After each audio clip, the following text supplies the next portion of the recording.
Hello students, in this new session you will read SST in 3 parts. First history, second geography and third civics.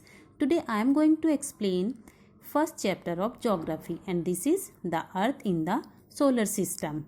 In this chapter we will read about stars, sun, earth, planets, moon, asteroid, meteoroids. Because these all celestial body are the part of our universe. So open your book on chapter number 1 and listen me. Our universe is made up of these celestial bodies. In this chapter, we will read about the sun, the head of the solar system, the earth, only one living planet, the moon, the natural satellite of the earth, and stars. Stars, they emit their own heat and lights. First we will read about stars. When you see in the night sky, you see many shining dots in the sky. And soon you would see the number increasing and you cannot count them. जब रात में आप आसमान में देखते हो तो आपको वहाँ पर कुछ शाइनिंग डॉट्स दिखते हैं, उन्हें ही हम स्टार्स कहते हैं. और जैसे जैसे डार्कनेस बढ़ती जाती है इन स्टार्स के नंबर्स भी बढ़ते जाते हैं और ये काउंटलेस हो जाते हैं. It means we can not count the stars. Stars की जो नंबर्स होते हैं, मिलियंस ऑफ स्टार्स होते हैं हमारे स्काई के अंदर and we can not count them. Stars have their own heat and light. Stars की खुद की हीट और लाइट होती है, ये अपनी लाइट से ही शाइन करते हैं. Some stars bright and some stars also appear dim but all stars twinkling in the sky. सारे स्टार्स ट्विंकल करते हैं बट कुछ ज़्यादा ब्राइट होते हैं, वो ज़्यादा ट्विंकल करते हुए नज़र आते हैं और कुछ की जो ब्राइटनेस होती है वो कम होती है. With the stars you may also see the moon on most of the day. It may, however, appear at different times in different shapes and different positions. Star के साथ साथ आपको आसमान में मून भी दिखाई देता है, स्काई में मून भी अपीयर होता है. बट जैसे टाइम के साथ साथ with the different time, at the different time moon की जो शेप होती है और जो पोजीशन होती है वो भी चेंज होती रहती है. When you see the full moon only once in about a month's time, it is called full moon night or Purnima. A fortnight later, you cannot see it at all. It means after 15 days, you cannot see the full moon. It is a new moon and this is called new moon night or Amavasya. Do you think why can't we see the moon and all these bright tiny objects during the daytime? सोचते हो ना आप कभी कभी कि क्यों हमें stars और मून दिन में शो नहीं होते स्काई के ऊपर? It is because of sun. Because the light of sun is very bright and sun does not allow us to see all these bright objects of the night sky during the day time. सन की जो इतनी ज़्यादा bright light होती है उसकी वजह से ये स्टार्स और मून हमें डे टाइम में शो नहीं होते. सन, मून और ये जो शाइनिंग ऑब्जेक्ट्स होते हैं ये इन सबको ही सेलेस्टियल बॉडीज कहा जाता है. These are the part of our universe. Some celestial bodies बहुत ज़्यादा बिग होती है और हॉट होती है और सम सेलेस्टियल बॉडीज स्मॉल भी होती है. ये जो सेलेस्टियल बॉडीज होती है ये सब गैसेस से बनी होती है. Star are the celestial bodies which are have on their heat and light and which they emit in large amount.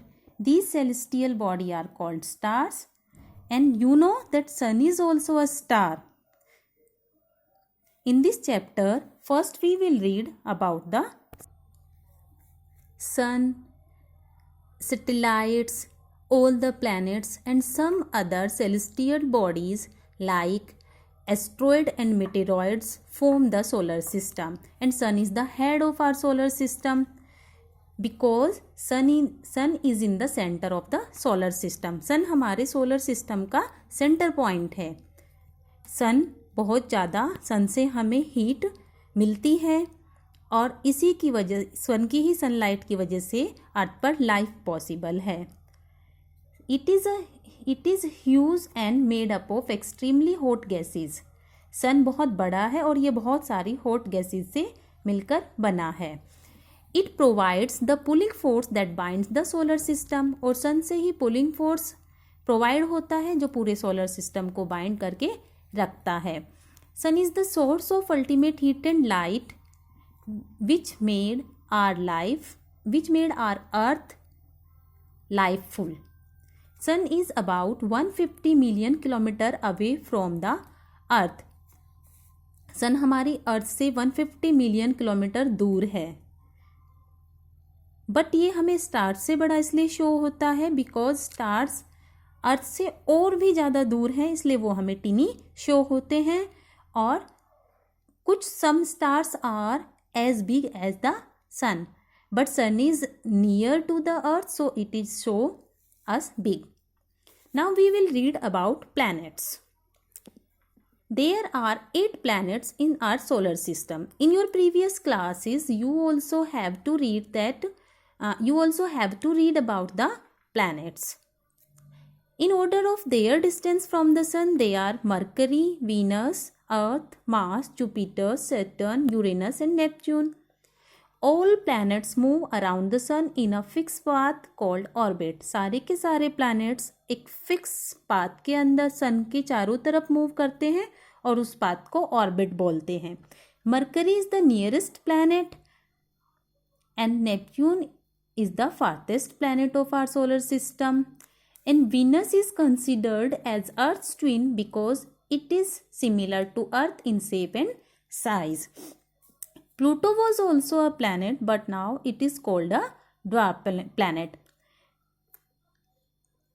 Pluto भी हमारे सोलर सिस्टम का एक हिस्सा था पहले, बट अब इसे एक ड्वार्फ प्लैनेट के रूप में एक्सेप्ट किया गया है. Now we will read about the earth. Describe as geode the shape of the earth, it means earth-like shape.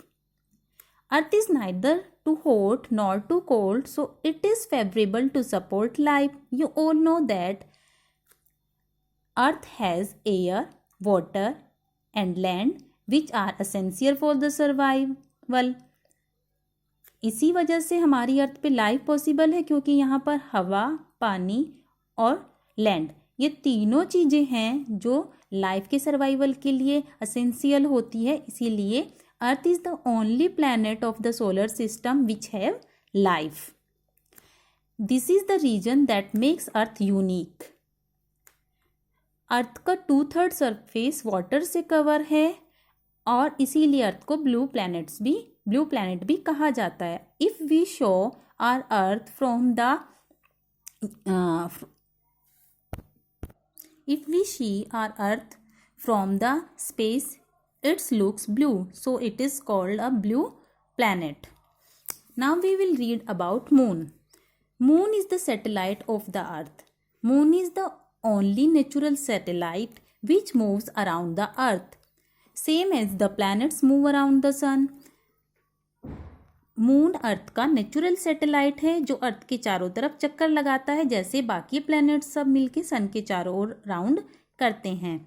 And moon takes about 27 days in a round. और मून लगभग 27 days लेता है एक राउंड को complete करने में. It appears so big because it is nearer to the earth then other celestial bodies and it is about 3,84,400 kilometre away from us. Moon हमें पास इसलिए दिखाई देता है क्योंकि ये हमारी अर्थ के बहुत ज़्यादा पास है. मून अर्थ का नेचुरल सैटेलाइट है और ये अर्थ के चारों तरफ मूव करता है. अभी मैंने आपको बताया कि मून अर्थ का एक राउंड लेने में लगभग 27 डेज लेता है. मून की जो कंडीशन है वो फेवरेबल नहीं है लाइफ के लिए because it has neither water nor air. Moon पर ना तो हवा है ना पानी. It has mountains, plains and depressions on its surface, and these cast shadows on the moon surface. Look at the full moon and observe this shadow. If you see the full moon, you saw many shadows on the moon. These are mountains, plains and depression which is on the surface of the moon. Now we will read about the asteroids and meteoroids. First we will read about apart from stars, planets and satellites, there are numerous tiny bodies which also move around the sun. These bodies called asteroids. They found between the orbit of Mars and Jupiter. Scientists are of the view that asteroids are the part of planet which exploded many years back. Scientist का मानना है कि जो asteroid हैं वो किसी planets का हिस्सा है और वो कुछ सालों पहले शायद एक्सप्लोड होकर उनसे अलग हो गए थे. Now we will read about meteoroids. Meteoroid is the last point of this chapter. The small pieces of rock which move around the sun are called meteoroids. When these meteoroids came near the earth and tend to drop it, in this process they came in the friction of air and get heated up and burn. जब ये meteoroids अर्थ के पास आते हैं और अर्थ पर ऐसा लगता है कि अर्थ पर गिरेंगे, तो हमारे सराउंडिंग्स में जो एयर होती है उसके फ्रिक्शन में ये meteoroids आते हैं, तो ये और ज़्यादा हीट हो जाती है, इनमें और ज़्यादा हीट बढ़ जाती है, ये और ज़्यादा गर्म हो जाते हैं और उसकी वजह से ये बर्न हो जाते हैं. बट समटाइम्स ये कम्प्लीटली बर्नड नहीं होते और अर्थ पर फॉल हो जाते हैं और इनकी वजह से हॉलोस क्रिएट्स हो जाते हैं. कहीं कहीं पर जब ज़मीन पर इतने बड़े मेटेरॉइड्स गिर जाते हैं तो वहाँ पर खड्डे भी हो जाते हैं. Now I will tell you about the galaxy. A galaxy is a huge system of billions of stars and clouds of dust and gases. Galaxy हम बहुत बड़ी संख्या में, बिलियंस की संख्या में स्टार्स का एक ग्रुप होती है. इसमें क्लाउड्स भी होती हैं और डस्ट भी होती है. There are millions of such galaxy that makes the universe. हमारे यूनिवर्स के अंदर मिलियंस में गैलेक्सीज हैं. In the ancient time it was imagine to be Akashganga. पुराने टाइम में इमेजिन किया जाता था कि ये लाइट की एक रिवर है जो हमारे स्काई में फ्लो करती है और इसे बाद में नाम दे दिया गया आकाश गंगा का. There are millions of such galaxies that makes our universe. It is difficult to imagine how big the universe is. ये बहुत मुश्किल है ये सोचना भी कि हमारा यूनिवर्स कितना बड़ा है. So scientist are still trying to find out more and more about it and we are not certain about its size, but we know that all of us, you and me, belong to this universe. So हमें ये नहीं देखना कि हमारे universe का size कितना बड़ा है. साइंटिस्ट उसके बारे में पता लगा रहे हैं, तो जो भी वो इन्फॉर्मेशन देंगे हमें वो पता चलेगी. बट हमें तो ये जानना है कि ये पता है कि मैं और आप, हम सब इस यूनिवर्स से बिलोंग करते हैं, इस यूनिवर्स से जुड़े हुए हैं. So students, your first chapter is complete here.